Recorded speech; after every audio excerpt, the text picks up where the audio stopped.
जो सीमेंट का जो टुकड़ा होता है ना ऊपर का पैकेट का, उसके ऊपर लिखा था आडवाणी जी को 3 लाख, इतना सा एक कागज था। तो लोकसभा में खड़ा किया, खड़ा करके बोला था आडवाणी जी हर्षद से आपने भी रुपये लिए हैं 3 लाख रुपया।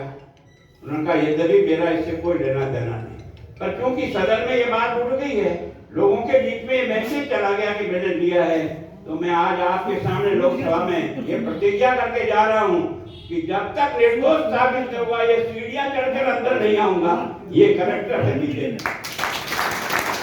हम इसके लिए प्रयास कर रहे हैं, हम इसके लिए प्रयास करते हैं कि राजनीति को शुद्ध करना है, राजनीति को समर्पण और देश के लिए काम करने वाले लोग चुनने हैं, तो ये आपकी वोट की पेटी से ही पैदा होंगे, हवाई जहाज में से बैठ के नहीं उतर के आएगा।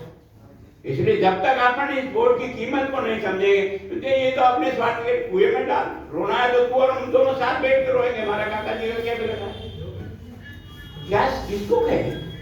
इतना मतलब एक तरह से लगता है राजनीति कहाँ जा रही है। आज 4 साल में राजस्थान का दृश्य देख करके आपको रोना नहीं आता? हम विधानसभा बैठते हैं, हम माथा नीचे करके बैठते हैं, क्या हो रहा है?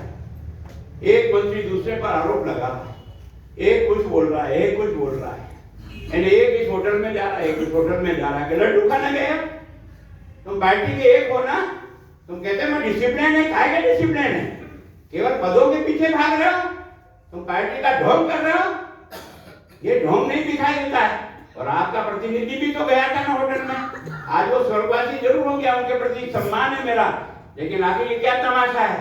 ये राजनीति का क्या खेल है? ये क्या इस तरह से देश चलेगा? इस पार्टी ने इस प्रकार के हालत बना के खड़े कर दिए, भ्रष्टाचार की भट्टी में देश जल के खाक हो गया। 70 साल में वो दिल्ली से चला और यहाँ सरदार शहर की नाली तक आ गया। कौन है जिम्मेदार? आप जिम्मेदार, क्योंकि इन हथियारों को पैदा करने का काम आपने किया, इनको वोट की पेटी से पैदा करते हो। और अगर ये देश की हालत यहाँ तक पहुंचा देना, सारा का सारा देश एक तरह से देशद्रोहियों का अड्डा बन गया है। ये तो नरेंद्र मोदी नहीं आता ना, तो अभी तो गली गली में बम फटते हैं। समझ में आता है बीजेपी क्या है? बीजेपी इसलिए आपने देखा होगा, कभी बस का डिब्बा उड़ रहा है, कभी गिरजाघर उड़ रहा है, कभी मस्जिद उड़ रही है, कभी मंदिर उड़ रहा है, ताकि अशांति होकर के लड़ मरे और हम इस देश को डुबो दें। इस तरह से फपोले छोड़ के, ये फपोले किसके राज में पैदा हुए हैं? ये कहां से आए हथियार? यहाँ इस धर्मशाला में क्यों ठहरे हुए हैं? कौन ठहराता है इसको? कौन करता है ये लव जिहाद? आपने देखा होगा कल जो परसों घटना आई, सुधा की बॉडी के 35 टुकड़े कर दिए, क्या मजाक है? क्या आपका मन रोता नहीं? इस तरह की पार्टियां, इस तरह से काम चलेगा? अगर ये समय पे ठीक नहीं हो तो आपके बच्चे रोएंगे। मैं आज कह जा रहा हूं, मैं तो भगवान के यहाँ चला जाऊंगा, लेकिन अगर ये हालत रही ना तो आप अपनी बहन बेटियों को बचा नहीं सकोगे, याद रख लेना। ये तो बीजेपी है ना जिसके कारण से आज भी और संघर्ष के कारण से देश बचा हुआ है, नहीं तो अब तक तो गारत हो जाता। हम लोगों ने तो कुछ नहीं किया यार, जगह के उन झोला छाप लोगों ने जिंदगी लगाई यार। 98 वर्ष हो गए पूरे, 98 वर्ष में अपनी डिग्रियां लेकर, गोल्ड मेडलिस्ट लेकर झोला लटका कर निकला था। किसके लिए निकला था? देश के अस्तित्व को बचाने के लिए निकला। हम राजनीति करने वाले लोग नहीं हैं, हम इस देश के लिए करने और खपने वाले लोग हैं। हमारी राजनीति कुछ अलग प्रकार की है, और इस कारण से मैं सोचा जब यहाँ में आया था कैंडिडेट के चयन के लिए, तो मैंने सबसे बातें की, व्यक्तिगत भी बातें की।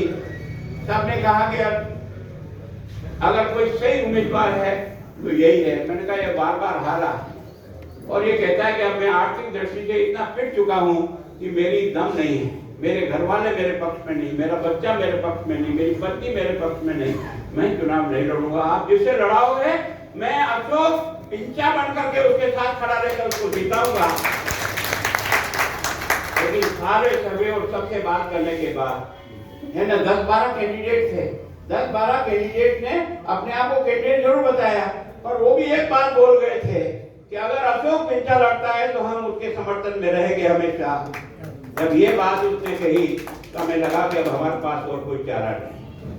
अब उसके पास पैसा है कि नहीं है, साधन है कि नहीं, हमें मालूम नहीं, पर लगा कि एक व्यक्ति के प्रति अगर सारा कार्यकर्ता एक बात कहता है, मैं आपको सौगंध खा के कहता हूं, मैं 8 बार एमएलए बना हूं उदयपुर से, लेकिन मेरे खिलाफ भी मेरी पार्टी के 10-20% लोग रहते हैं जो मेरी खिलाफत करते हैं, जो मेरे से नाराज रहते हैं।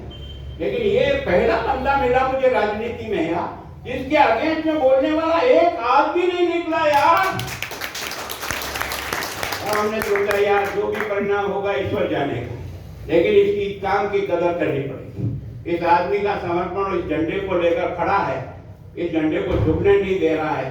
उस समय से लड़ रहा है जिस समय से इसका कोई अस्तित्व नहीं था, इसलिए उसको कैंडिडेट बनाया। इस कारण से हमने उसको कैंडिडेट बना करके जंग में उतरे हैं। अब आप लोगों के हाथ में है, जो सा आप चाहो ऐसा करो। मैं आपको कोई सौगंध शपथ नहीं कराता हूं कि आप मुझे और मेरी पार्टी को वोट दो, पर मैं इतना तो जरूर कहता हूं कि राजनीति अगर ठीक करनी है तो वोट की पेटी ठीक कर सकती है और कोई ठीक नहीं कर सकती। इसी में से निकलेगा। अगर आपको लगता है कि 4 साल में इस सरकार ने बहुत अच्छा काम किया, इसकी बारात में जाओ, मुझे कोई एतराज नहीं। और अगर इसने 4 साल में दगा किया है तो इसको रगड़ो, ताकि ये आगे वाली पार्टियां भी समझेगी कि काम कोई ये तो आपको निश्चित रूप से सोचना ही पड़ेगा। इसके बारे में तो आपको तय करना। आपने देखा होगा सारे बच्चों को कहा था या तो नौकरी मिलेगी या 3500 रुपये मिलेगा। मेरी बच्ची मुझे पूछती है कि पापा जी आपकी पार्टी ने तो हमारे बच्चों के लिए कुछ कहा ही नहीं, कम से कम ये कांग्रेस वाले ये तो कह रहे हैं या तो नौकरी लगेगी या तुम्हें 3500 रुपया महीना मिलेगा। तो हमारे लिए कम से कम 3500 रुपये की व्यवस्था की, जिससे हम कम से कम आप घर वालों पर बाहर तो नहीं बनेंगे। आज तो हम घर वालों के बाहर बने हुए हैं। लेकिन हुआ क्या है? हुआ क्या है? ये बेकारी भत्ता हमारे टाइम पे मिलता था, टाइम पे मिलता था 85,000 लोगों को। उस समय भी हम बच्चों को बेकारी भत्ता देते थे। आज कितने को मिलता है? 1,62,000। अब 85 का 15 तो वो और 62 ये जोड़, ये इनकी है। 17 लाख बच्चे बेरोजगार हैं। वो सब बच्चे इनकी बारात में गए थे, ये सोच करके कि हमारी जिंदगी में कम से कम इतनी सहायता तो मिलेगी। लेकिन उन बच्चों को आज उनकी पीड़ा को समझो, उन बच्चों के दर्द को समझो जो घर में आपके आता होगा ना। आपका बच्चा नौकरी के लिए तड़प रहा है और शाम को लौट के आता है ना तो नीचा मुंह करके घर में घुस जाता है, उसको भी पीड़ा तो होती है। कोई जिम्मेदार नहीं। कायको की घोषणा क्यों की? कितने सौगंध दिलाए तुम्हें? इस प्रकार की बात कहकर के तुम वोट बटोरने का धंधा करो। वोट में कोई ज्यादा फर्क नहीं है। पिछले चुनाव में हमसे केवल और केवल 50,000 वोट अधिक मिले कांग्रेस, केवल 50। पूरे राजस्थान 50,000 वोट अधिक मिले और 52,000 पोलिंग स्टेशन है। अगर एक एक वोट भी हमारा कार्यकर्ता थोड़ा सा एक अगर किक और लगाता ना स्कूटर की तो ऊंधे कर देते हैं। और अगर ऊंधे कर देते ना तो दिल्ली का राशन है, दिल्ली का शासन मोदी का और यहाँ का शासन भारतीय जनता पार्टी का, अब तक तो हम इस देश को उठा लेते हैं, आप देश को उठा लेते। लेकिन निर्णय में कमी रहे। इन लोग लालच में आगे 10 दिन में सब कर्जा माफ हो गया ना। झूठ बोल करके जिंदगी भर तक इन्होंने रोटियां खाने का काम किया, उनको समझना नहीं आता है। आज कहते हैं यहाँ ये कॉलेज खोल देंगे, आज खोल देंगे। 4 साल तक हो रहे थे। किस बात का इंतजार करें? जब चुनाव आता है तभी जाकर के तुम राजसमंद में घोषणा करते हो, जब चुनाव आता है तभी धन्यवाद में घोषणा करते हो, तुम चुनाव आते हो तभी सुजानगढ़ में घोषणा करते हो। ये तुम्हारा क्या नाटकबाजी क्या है यार? इस नाटकबाजी के आधार पर जनता को कब तक मूर्ख बनाते चले जाओगे? इसलिए सावधान रहने की जरूरत है। सावधान रहने की जरूरत है। मैं आपको सही कह रहा हूँ, इतने बच्चे आज 13 लाख बच्चे संविदा कर्मी है। कितने? 13 लाख बच्चे संविदा कर्मी है। संख्या कितनी मिल रही है? 8 साल से कोई 7,000, कोई 8,000, कोई 9,000, कोई 10,000। वो बच्चा जब अपने घर जाता होगा ना, अपनी पत्नी और बच्चों को देखा होगा और बच्चा कहता है यार बाबा जी मारे भी भूषट लाओ ना, तो उसकी आत्मा रोती होगी। 8 साल से जब मार रहा हूँ, कहीं और जगह नहीं जा रहा हूँ, इसलिए आज नहीं तो कल पक्का हो जाऊंगा। और इन्होंने कहा था हम पक्का करेंगे तुमको नौकरी में, ये भी पहले बराबर। वो बच्चा पक्का नहीं हुआ है, उसका मन रोता है आज कि क्या शासन है और किस प्रकार का काम हो रहा है, क्या चीज हो रही है। नहीं, एक के बाद एक आपने देखा होगा हमने 4 बजट पेश कर दिए इस सरकार के आने के बाद 19-20 की 22-23 4 बजट इस सरदार शहर में। इस 4 बजट में कोई 25 करोड़ से बड़ी घोषणा इस सरकार की, दिल्ली वाले का पैसा नहीं, दिल्ली वाले के पैसे से हैवी करने की जरूरत नहीं है। जो पैसा तुम्हारे यहाँ जो जनता ने टैक्स का दिया उसमें से 25 करोड़ का काम इस पूरी तहसील में, इस पूरी विधानसभा में कोई एक काम पूरा करके जनता को सुपुर्द कर दिया हो, उसका नाम बताओ। क्या मजाक करते हो रे?